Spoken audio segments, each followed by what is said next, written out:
You are listening to the Disney Dream Girls, an unofficial Disney theme parks podcast. And this is show number 320 for Sunday the 21st of June 2020. Where dreams begin. Well, hello and welcome to the Disney Dream Girls. My name is Michelle Young and together with my jolly good chum Jayne Phipps, we are your guides to the place where dreams begin. Hello there, gorgeous one. Hello there, my darling. How are you? I'm good. I'm doing well. Thank you, my lovely. Another month is nearly over. I know. Time is literally flying by when we've all got nothing to do. I know. I keep saying to myself, I'll start that. I know. I think we're kind of in this perpetual sort of, I've got plenty of time. I'll save it for a rainy day. I'll save it to do whenever, but yeah, we're going to run out of those soon, hopefully. We are indeed. Well, before we kick off on a busy old show, just a few bits that I thought I'd put to the beginning of the show because we normally mention our social media bits at the end. So I just thought, remind people, we're over there on Twitter and Instagram at DisDreamGirls. You can find us on Facebook under Disney Dream Girls Podcast. If you want to share your Disney life with us and join in with some fun things that we get up to on there, such as quizzes and Facebook Lives and things like that, why not ask to join the Disney Dream Girls podcast family? At the moment, we've been doing a bit of a Sunday quiz and it's been going down pretty well, hasn't it, Jayne? Yeah, we've had some interesting moments. It's been a bit of fun. I promise not to set too many hard questions in future. Or too much on Star Wars. Or too much of Star Wars, yeah. So that's available for you if you want to join in and have a little bit of an enhancement to the Disney Dream Girls experience, I suppose. You can also go on their email, info@disneydreamgirls.com. And if you want additional content from us where we will do set challenges or chat about other things away from Disney, talk about all sorts of topics, go over to patreon.com/Disney Dream Girls. You may wish to support us via Patreon, and in return, as I say, you get a little bit of extra content. And what we do is we get the show costs covered, so we don't have to put in adverts or anything like that to cover all of the necessary costs for running a podcast. So business of the day done, Jayne. Today is Father's Day. It is. Happy Father's Day out there, people. I'm trying not to plug. We're not going to be doing anything particularly special on this week's show, so apologies to you dads out there, but I'm sure you'll appreciate and understand the reason why we're not doing anything. I just think this year it's a little bit too raw, a little bit too fresh, and we're just going to skate over it. Are you all right with that, Jayne? Yeah, absolutely. Then we'll crack on with this week's show, and we're going to start with a couple of very special people's birthdays. So I'm going to hand over to Jayne to tell you all about it. Yeah, we've actually got a couple of Disney legends who are both born on the same day, the 22nd of June, but in different years. So we'll go to the older gentleman first, shall we? And his birthday, it was 22nd of June, 1920. And his full name is Solomon Hirsch Fries, but I think most people will better know him by the name of Paul Fries because he's a very famous voice actor. Lots of stuff during the 60s and the 70s. You couldn't actually kind of turn on the TV at any point and not be aware of this guy's voice. One of those classic voiceover artists, I think you'd probably call him. He was active as a voiceover artist for over 40 years, involved in more than 250 films, cartoons and TV appearances.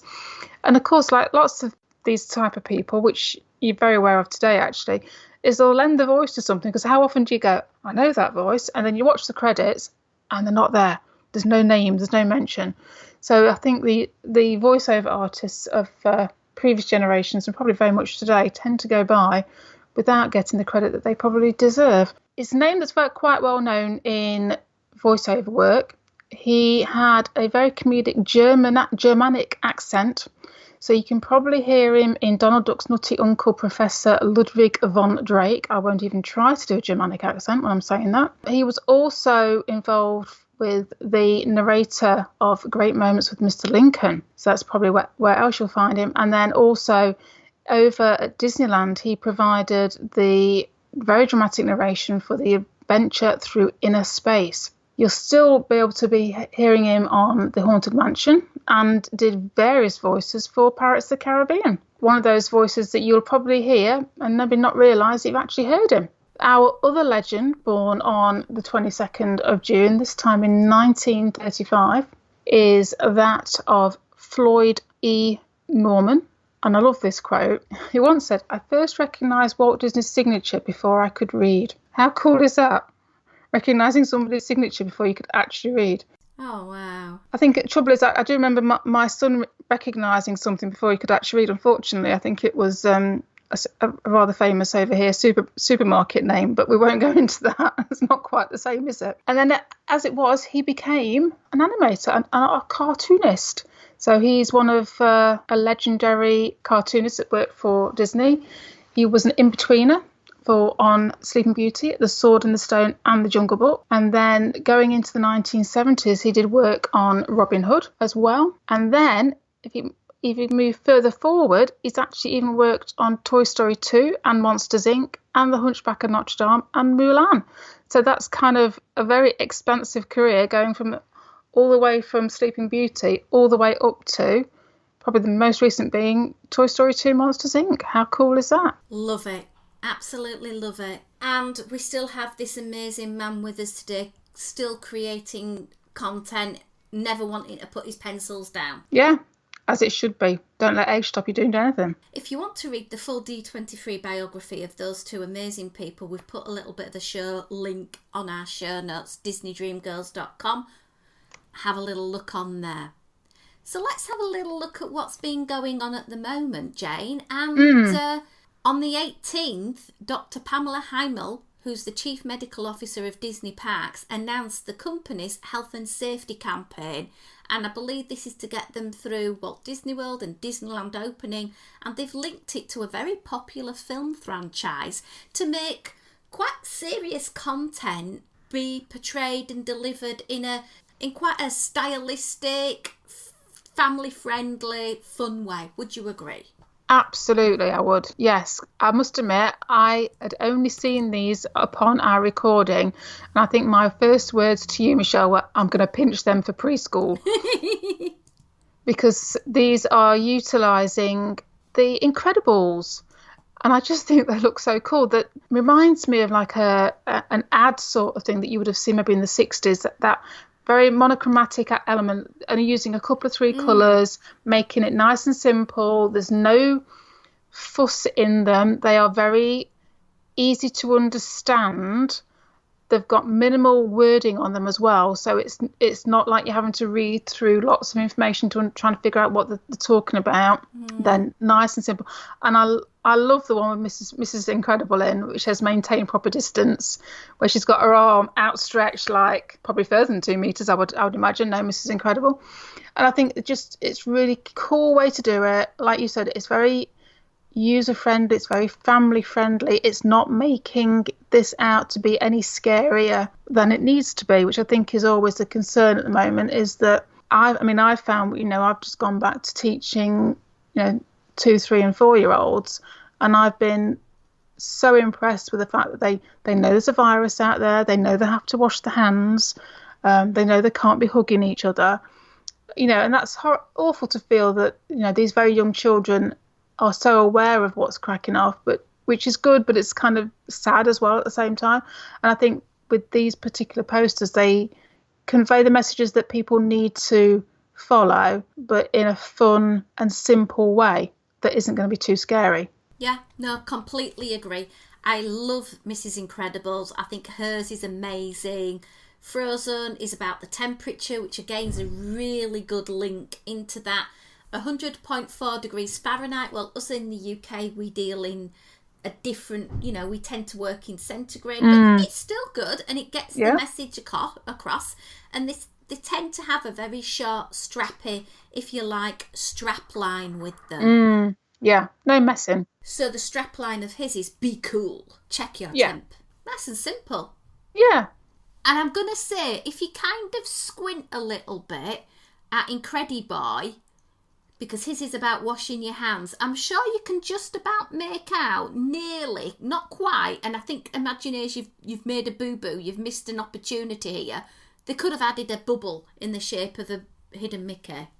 It's very nearly there, isn't it? On his left hand. It's almost there.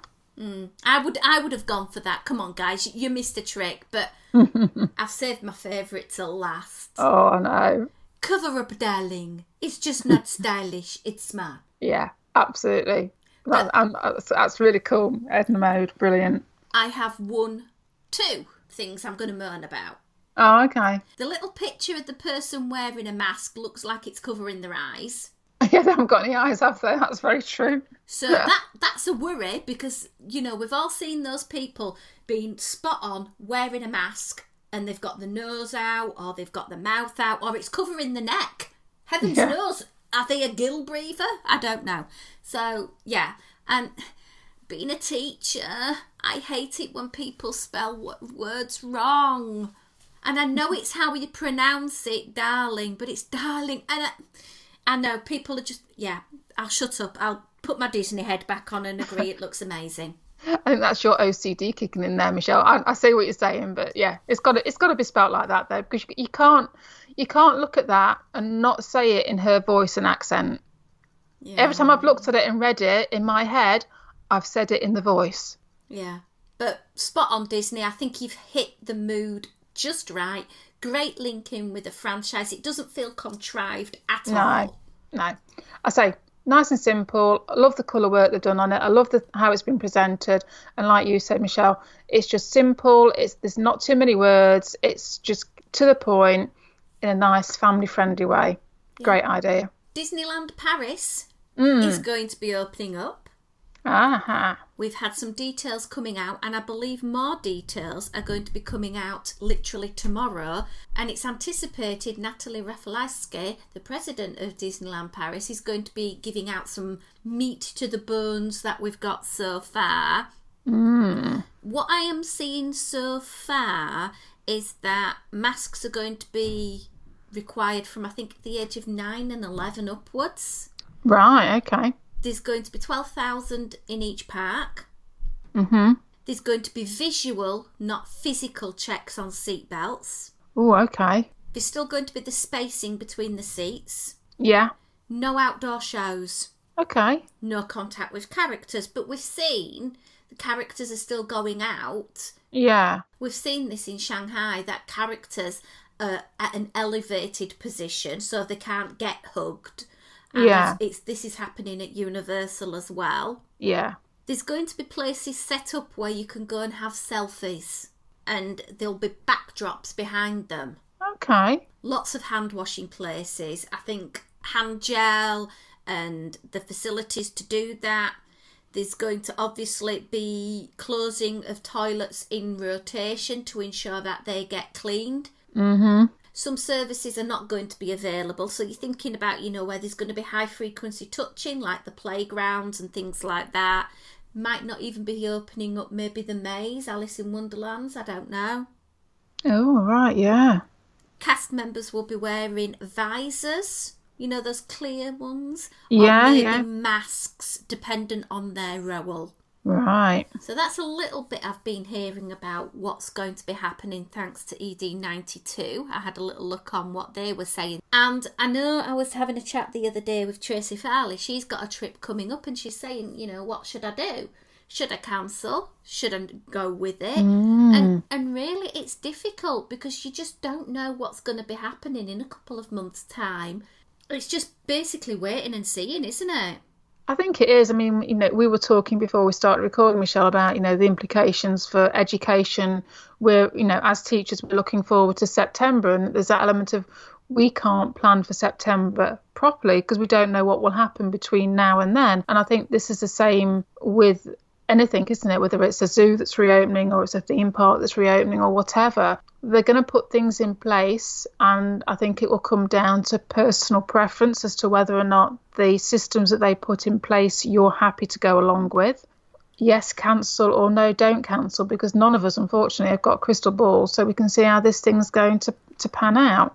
But I think it will come down to your own personal preference as to whether or not visiting a park where everybody's in masks and you can't get up close and personal to characters and there's no shows happening, whether that's the sort of experience that you're prepared to take, or whether you'd rather wait it out for the long haul and get back to something more like what we're used to. Bearing that in mind with regards to Paris, I had an email from Walt Disney World. Okay. Well, not the place itself, but their booking system. And it's with regards to the booking I have in place for this coming Christmas. Right, okay. And basically it says that they are wanting to update me on the situation. Okay. It says to manage attendance and foster physical distancing during this unprecedented time, we will be changing and suspending some theme park experiences, and our water parks will remain closed until further notice. Some resort hotel experiences will be adjusted, and extra magic hours will be temporarily suspended. You can find out more about these by visiting our website. They're sort of putting that out there. In addition, we will also be introducing a new theme park reservation system. You will receive access to this new system before your tickets are sold to other guests. More details about the new theme park reservation system will follow shortly. So I'm guessing I've got tickets with my package. I will get the ability to book entry to the theme park before anyone who's buying tickets ad hoc. It is important that you have my Disney experience, blah, blah, blah. I have that. Unfortunately, these measures have been required and we have to cancel any dining reservations and fast passes you may have made. I haven't made any yet. It's not at the right time period yet. They go on to say, moving forward, dining reservations and experience reservations will be available to make 60 days prior to arrival. Then they have a paragraph saying, basically, look, if you don't reply to us and get in touch with us, you are giving us consent that you agree and you appreciate all of these changes. Yeah. And we're sorry. However, if you want to change, we have to get in touch by the 27th of June, which isn't a great window. No, only a week and a bit, 10 days, something like that. Yeah. I can decline the changes and get my refund of my deposit. Right. I can move the holiday to 2021. Okay. Subject to availability and the prevailing 2021 rate. And I've got to do that by phone. Okay. So those are my options with regards to Christmas. We've had a discussion. I'm feeling concerned that Christmas will not happen. If I leave till when I pay in September, I would have to pay Disney to transfer to 2021, which is about £350, I think. Okay. If I do it now, it's free. Yeah. So I think we're going to bite the bullet and cancel this December's Walt Disney World trip. Now, we have said we want to go to Walt Disney World next year because it's the parks and our joint 50th birthdays. Yes. So I think what we'll do is we'll look to changing it to 2021 in order that I can have that holiday to Walt Disney World at a time where I predict things might be starting to be a little bit more normal, more magical, and would warrant the kind of money that we would be spending to go there. Yeah, I think I'm kind of, if I was in your shoes, Michelle, I think I would be very much going down that same route. You'd like to think that by next year we've been through a couple of spikes of whatever we're going through at the moment, and plus we may be further down the routes of more treatments coming online, even possible vaccines, etc., that may mean reopening to something like we would prefer it to be are perhaps more doable. Yeah. So I'll see. There's a lot of questions because Disney have also announced that they're removing the flight package deal from 2021 offerings. Yeah. Now, 2020 trip has got the flight with it. So I think I really need to have an in-depth conversation with my travel provider and see what we can sort out for next year get that sorted. And do you know what? If it comes to the beginning of December and we're able to fly and we're able to go somewhere, we might just book a week away somewhere, but not necessarily a theme park. Yeah, it's going to be interesting, isn't it, how it all pans out? Because I saw the thing about them taking the flights away from their package deals, and I did wonder whether or not it would still apply to international travellers as much as it applied to the national, because I appreciate that obviously a lot of the airlines are in dubious positions at the moment because they may not be in a position to carry on financially wise, and I suppose that's got the big impact for Disney. They don't want to be affiliated to any particular airline that's maybe not going to be around in 6 months or whatever. Yeah. Disney Plus have released what's coming up in July, and there's some things that are making my face smile ear to ear. Because one of the films that they've announced is they've brought forward the release date of Frozen 2. It was going to be the 17th of July. It's now the 3rd. But there's quite a few things coming up that's getting me very excited. So what are you excited about seeing, apart from Frozen 2, obviously, then? Well, it says there's going to be a reopening report from Disneyland, and I'm very intrigued to see something, official from Disney Plus. So that's one thing. I think you might be a bit giddy about some Star Wars news. Well, they are showing Solo, a Star Wars story, which is on the 10th of July, but as we've got that on Blu-ray, that's no biggie for me. Yeah, true. Because obviously every Star Wars thing going we've got. But obviously looking a little bit further afield, then there is The Mandalorian Season 2, which will be coming in October of this year, which I have to say I thoroughly enjoyed. We did watch Mandalorian by fair means or foul, shall we say, when it originally came out, and we are now rewatching it through Disney Plus with much better quality of picture.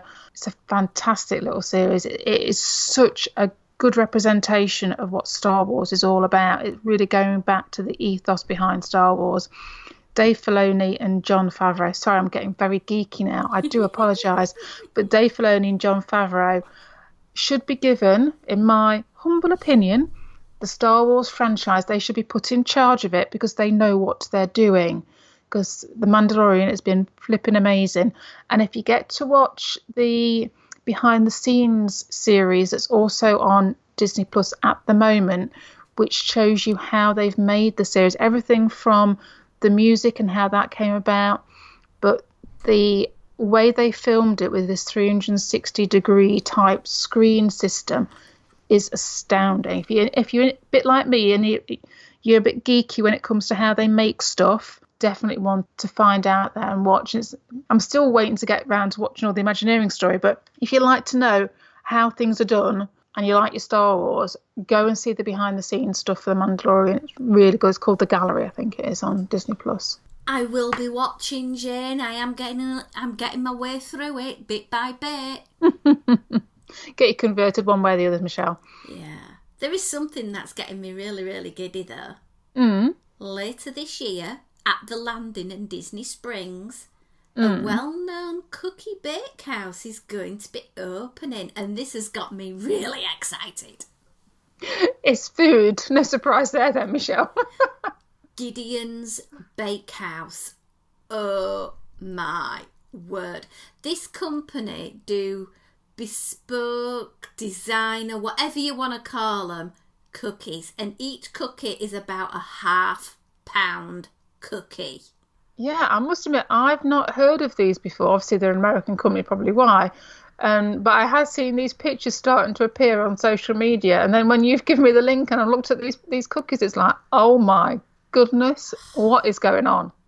They have one on offer today, the pistachio toffee chocolate. And they're like a mini half dome shape of cookiness.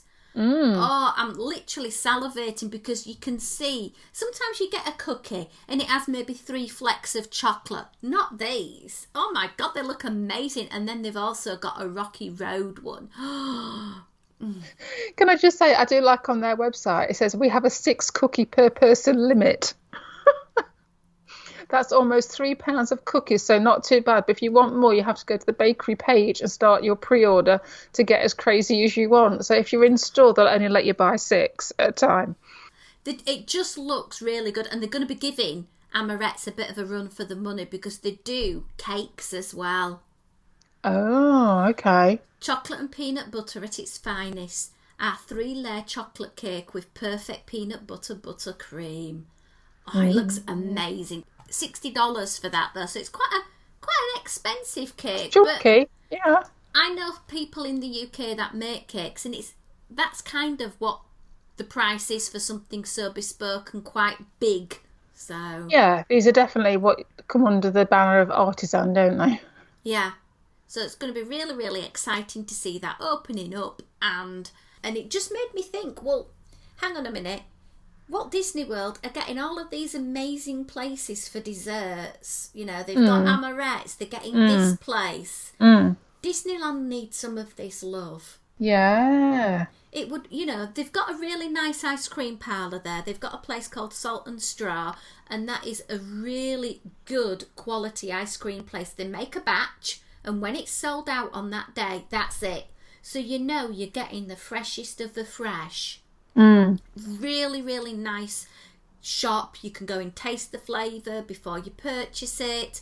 It would be nice if they had something of a higher level baked goods. Like, I know they've got sprinkles, but I just think getting the Amorettes over to Disneyland would be amazing. It really, really would. That's my new campaign. Well, I think I'm going to wrap up this week's show there and then, because that's basically it. I hope we've updated you in the world of Disney for the next few days anyway. And if you do want to partake on today's quiz, as we're releasing, we'll be on air at 6 p.m. British Summer Time, 1 p.m. Eastern, and it will be 10 a.m. Pacific. So some of you might miss out for this week, but set your diary for next week, every Sunday. So Jayne, until next week, it's goodbye from me. It's goodbye from me. This podcast is part of the After Dark Podcast Network.